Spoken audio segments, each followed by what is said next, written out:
Good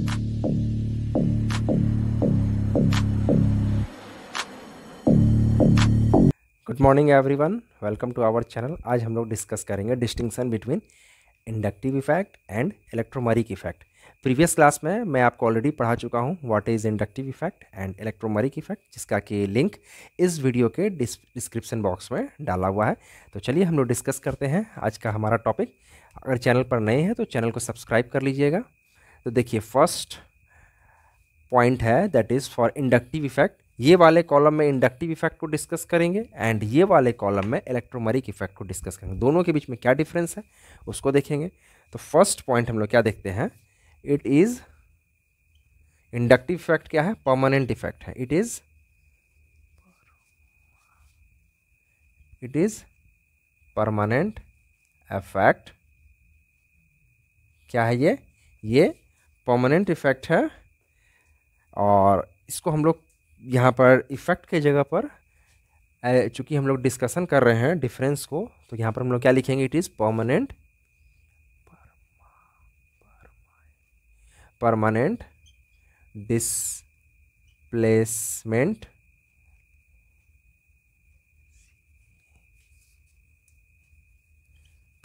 displacement of electron pair in the molecule. तो permanent displacement कैसे है, suppose कीजिए एक एग्जांपल हम लोग लेते हैं सी।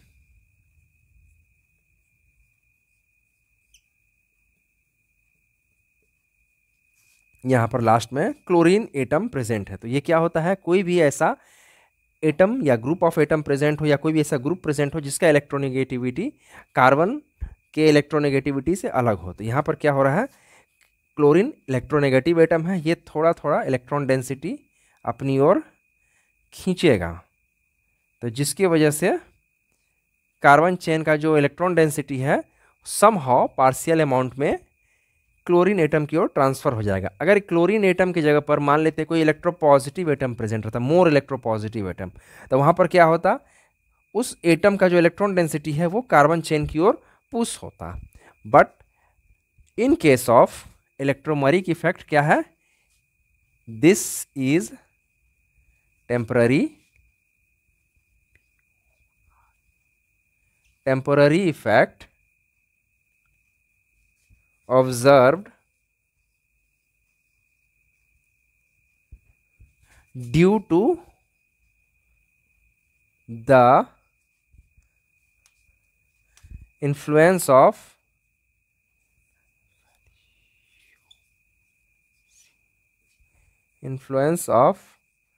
outside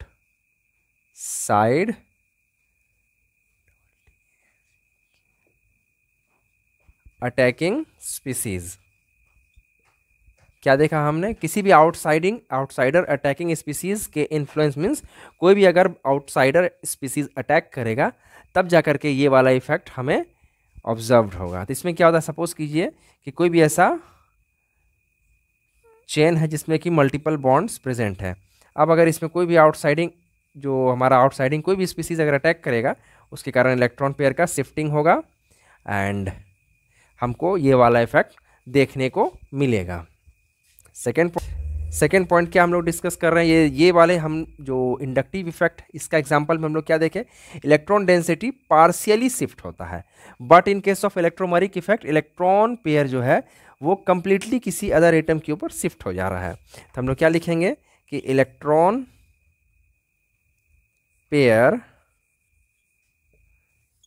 does not leave its molecular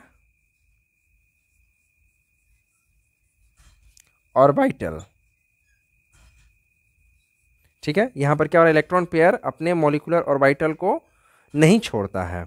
there is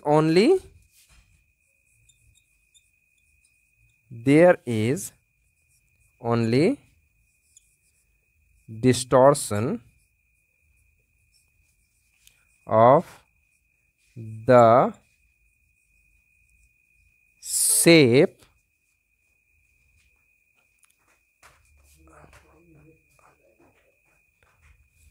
shape of orbital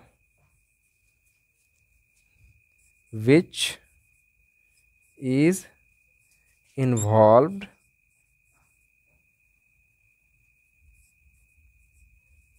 in overlapping.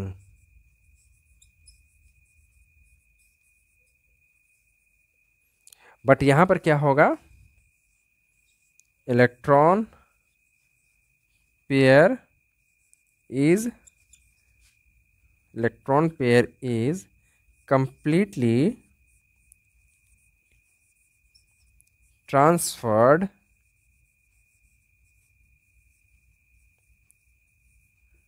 to the other atom.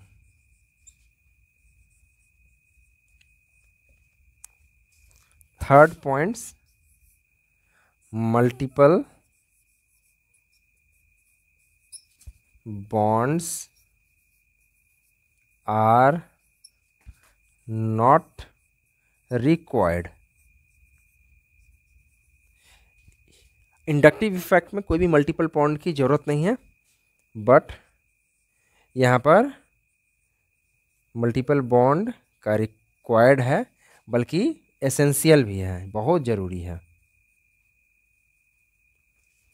Fourth point, inductive effect में नो आयंस आर फॉर्म्ड. कोई भी आयंस यहां पर फॉर्म्ड नहीं होता है.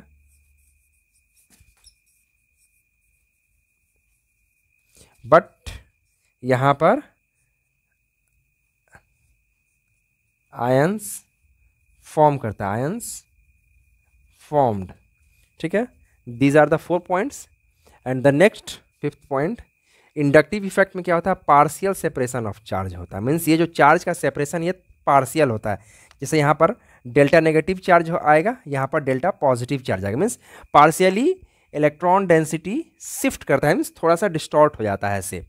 तो यहाँ पर क्या होगा, partial separation of charge occur in case of inductive effect. यहां पर क्या होगा, कंप्लीट सेपरेशन ऑफ चार्ज होता है. Complete separation of charge occurs in case of electromeric effect. And the next but the last point is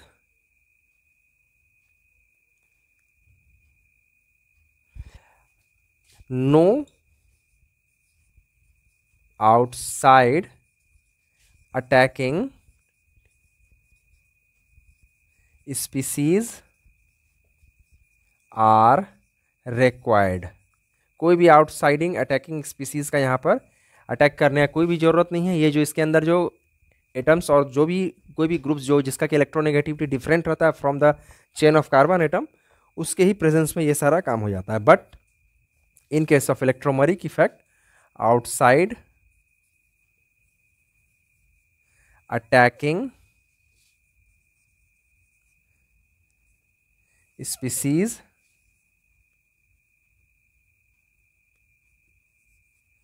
are required. Okay, so these are the 6 points which differentiate from each other. Means with the help of these 6 points we can distinguish between electromeric effect and inductive effect. Students, आज के video में बस हम लोग यहीं तक discuss करेंगे. फिर मिलते हैं अगले वीडियो में.